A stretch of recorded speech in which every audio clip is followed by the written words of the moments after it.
A instalação da Comissão Estadual na Verdade, aqui no Rio de Janeiro, é o tema do Alerj Debate de hoje.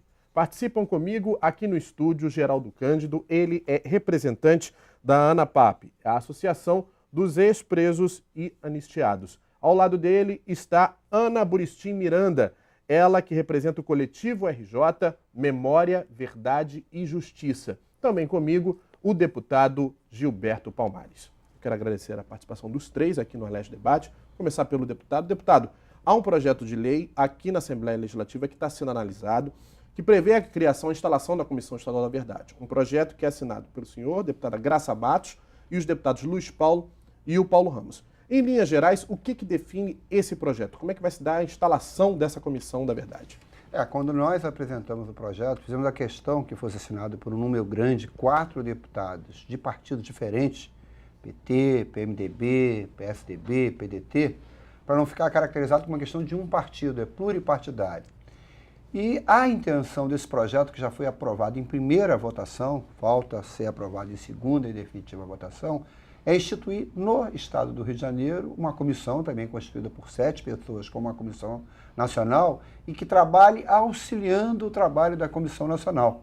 Todos reconhecem a importância da instituição da Comissão da Verdade Nacional, mas há algumas críticas. O pouco tempo que ela vai ter para trabalhar, que é de 2 anos, o número pequeno de membros. Então, na minha leitura, a instituição de comissões da verdade de âmbito estadual criam a possibilidade de fazer com que o trabalho seja mais efetivo. No Rio de Janeiro, particularmente, é fundamental que tenha a comissão, porque nós somos uma das unidades da federação em que mais se tem denúncias de sequestro, de tortura, de morte de pessoas, particularmente durante o regime militar, que lutavam pelas liberdades democráticas. Ana, de que forma a sociedade civil organizada, vamos dizer assim, tem pressionado o próprio legislativo para que esse projeto seja aprovado? É como o deputado fala, hoje em dia, depois de mais de 40 anos de luta, a importância de uma comissão da verdade está em pauta. Quase toda hora aparece nos jornais, há debates, há situações sobre isso. O coletivo RJ, Memória, Verdade e Justiça, que representa um conjunto de entidades e de outras pessoas, militantes de direitos humanos que atuam nessa área, nós procuramos estar a par e conhecendo e sabendo e entendemos a importância da Comissão de Verdade Estadual. É claro que ela é uma comissão, como a Comissão Nacional da Verdade, são comissões do Executivo. Portanto, a sociedade cabe monitorar, acompanhar, não é? Não cabe a nós, digamos assim, fazer o trabalho da comissão.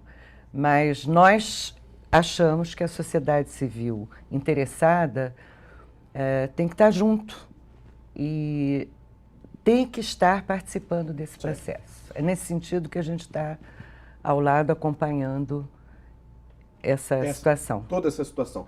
Geraldo, eu acredito que a ANPAP seja uma das associações mais interessadas, evidentemente, na instalação dessa Comissão Estadual da Verdade. Sem dúvida, nós temos atuado muito em Brasília na Comissão de Anistia, porque o nosso foco principal é a questão da luta pela anistia dos ex-presos e torturados, etc, etc. Mas, juntamente com isso, nós estamos no coletivo RJ Memória, Verdade e Justiça por entender que as duas coisas têm que ser feitas conjuntamente. Quer dizer, uma coisa é a luta em Brasília, em defesa dos ex-presos pela anistia, a outra coisa é fazer com que a sociedade tenha conhecimento do que ocorreu durante a ditadura militar, e a Comissão Nacional da Verdade é o instrumento que está colocado com esse objetivo, para fazer esse trabalho. A Comissão Estadual da Verdade, conforme disse o deputado Gilberto Palmares, ela se faz necessária pelo seguinte, porque a Comissão Nacional, ela só, por si só, não vai dar conta desse trabalho todo. O Brasil é um país imenso, né? Todos os estados da federação houveram prisões, tortura, assassinato durante o regime militar. Portanto, é um trabalho imenso em nível nacional e que as comissões estaduais vão ser a ajuda principal e fundamental para a Comissão Nacional. Deputado, e pelo fato do Rio ter sido uma capital federal, pelo fato de ter sido um estado, uma caixa de ressonância para o país todo, houve muitas manifestações, muitos protestos. A Comissão da Verdade aqui no estado, ela ganha um status especial, né? Não, eu repito, o Rio de Janeiro, com certeza, é uma das unidades da federação em que você tem conhecimento, tem convicção, tem comprovação de um enorme número de... Eu vivi aos 21 anos de idade, em 75, assim que comecei a trabalhar na Embratel, um companheiro meu, ex-seminarista, que militava em algumas comunidades populares da Tijuca, que trabalhava como digitador no IBGE. Um determinado dia, ao sair do trabalho ali na Mangueira, ele foi sequestrado. Pegaram ele violentamente, jogaram um capuz na cabeça e desapareceram com ele durante 2 meses e pouco. Só depois de muita pressão, inclusive da Igreja Católica, da Arquidiocese de São Paulo, embora o sequestro tenha aqui no Rio de Janeiro, é que, digamos, oficializaram a prisão dele e o trouxeram para o DOPS. Havia sido barbaramente torturado aqui no DOI-CODE, na Barão de Bexiga, perdeu o seu emprego e quase perdeu a vida. Isso é um caso concreto que eu tive a oportunidade de acompanhar, inúmeros outros existiram. E o que eu queria dizer é o seguinte, ainda há algumas pessoas, ainda poucas, porque eu acho que há uma expectativa da sociedade da instalação da Comissão da Verdade, diz que não, vai remexer numa ferida. Eu estou com uma expressão que o pessoal atribui, de quem tem utilizado muito, é o Fábio Conder Comparato, que diz o seguinte, quem não relembra o seu passado, quem foge de relembrar o seu passado, corre um risco muito grande de repeti-lo. Quem não busca trazer à tona, mostrar para a população o quadro dramático que a gente viveu entre jovens, adultos, pessoas de meia idade, foram sequestrados, foram mortos, corre o risco de repetir. E eu acredito que o povo brasileiro, nos seus vários segmentos, de norte a sul, de leste a oeste do país, não quer viver uma nova sociedade. Então, por isso é que é importante trazer a verdade à tona e mostrar para a população. Essa questão que o senhor coloca, esse resgate ao passado, essa discussão sobre o passado, isso é um fenômeno que está acontecendo também na América do Sul, outros países têm analisado isso. Aqui no Brasil, em particular, a coisa ainda está um pouco tímida se comparada a outros países. E muito se fala aqui no Brasil também de que seria, além dessa questão de não mexer numa ferida, de que seria uma questão revanchista. Como é que você analisa esse discurso, Ana? Não há... bom, dizer que nós somos tímidos, você foi muito delicado, porque no Chile já teve 4 comissões da verdade, na Argentina 2, no Uruguai 2, e há 10 anos atrás. Quer dizer, nós estamos muito atrasados. Acho que a pedra colocada, o esquecimento foi muito pesado aqui no país. Eu não me arrisco a dizer, talvez seja pela importância geopolítica, mas aqui, sem dúvida, foi muito pesado. Aqui, até o ano passado, se comemorava a Revolução Redentora. Aqui, nesse país, no quartel ali da PE, que hoje não existe mais tortura, eu imagino, tomara, ainda se grita, os soldados ainda gritam, vamos cortar a cabeça, vamos fazer isso, vamos fazer aquilo. Hoje, então a cultura da violência está impregnada e ela não vai sair, quer dizer, essa cultura de violência do Estado, ela não vai melhorar se a gente continuar enfiando a cabeça no buraco, fingindo que ela não existe. Ela existiu, ela foi terrível, trágica, dramática. Infelizmente, eu posso dizer com conhecimento de causa, eu fui presa 4 vezes. Em torno de mim, companheiros, militantes e pessoas com quem eu convivi, mais de 30 pessoas foram mortas, várias delas são desaparecidas até hoje. Eu não estou falando porque eu ouvi falar, eu estou falando porque eu vivi. Eu tinha 21 anos, vou dizer minha idade, tinha 21 anos em 70, quando fui presa pela 4ª vez, fiquei 4 anos presa, e me considero uma sobrevivente daquela época.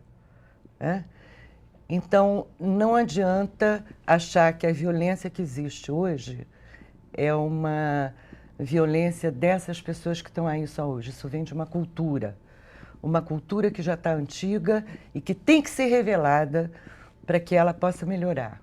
Isso, os jovens que estão entrando nessa luta hoje, e que não são necessariamente os nossos filhos, é uma geração nova, né? Eles lidam com isso muito claramente. Eles sabem que a violência hoje é um reflexo da violência anterior que não foi passada limpo.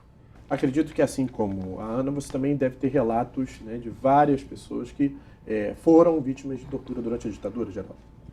Tenho, eu conheço vários companheiros que foram presos e torturados barbaramente. Eu não cheguei a ser torturado, eu cheguei a ser preso no DOPS, mas como eu era eu atuava na área sindical, quer dizer, os sindicalistas que não tinham grande envolvimento assim, comprovadamente, eles aí, entendeu, faziam uma coisa mais maneirada.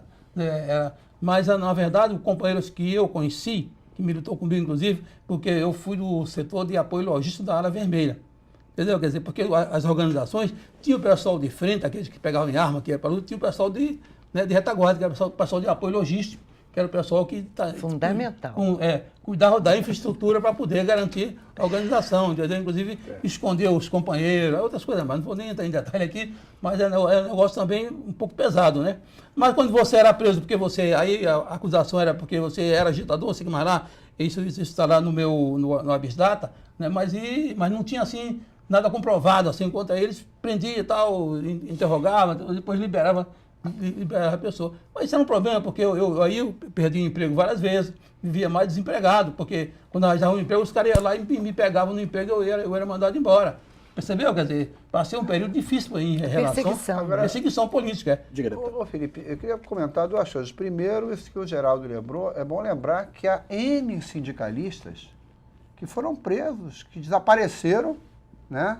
Pelo simples fato de estarem ali organizando segmentos pequenos de trabalhadores para denunciar o arroz salarial. Aloysio Palhano, um dirigente histórico dos sindicatos bancários, até hoje sabe-se que ele foi assassinado, mas não se sabe o paradeiro dele. Então alguém fala em revanchismo e você ainda tem muita gente, familiares de pessoas que existiram na ditadura, que não sabe o paradeiro do seu filho, do seu irmão, do seu pai. Você quer coisa pior? Que é você perder um filho e não tem direito de enterrar, você não sabe.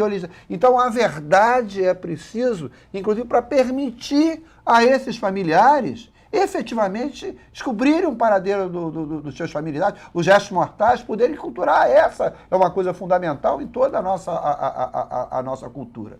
E a outra questão é o seguinte, não tem revanchismo nenhum. Eu acho que a Comissão da Verdade aponta, inclusive, uma perspectiva de paz, mas a paz verdadeira. Você não tem paz sem a questão da verdade, sem que a verdade seja estabelecida. Eu repito, se quer mostrar ao povo brasileiro a verdade da história, nesse período de 64 a 85, onde as pessoas eram impedidas de se manifestar, eram presas, eram sequestradas e mortas, exatamente para que esse tipo de coisa não se repita.